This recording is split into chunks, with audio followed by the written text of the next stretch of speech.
Honda Click version 3 mga boss. Ayan may nagpalagay sa atin ng napakalupit na tail light. Ayan para daw maiba naman siya kasi ang dami na naka Honda Click ngayon, pare-parehas daw. So gusto ni boss maiba naman yung setup niya.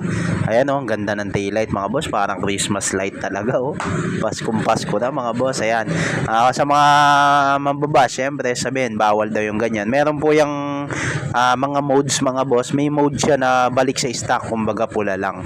So walang bawal doon. At isa pa pagka magsi-signal light ka meron din po siyang gumagalaw din. Ayan ayan, meron din yung tail light mo, pwede rin signal light. So yung iba, ayan, ito yung gusto. So maganda nga naman lalo sa gabi mga boss, di ba? Agaw pansin para naman maiba naman yung may stand out naman yung Honda Click ni boss.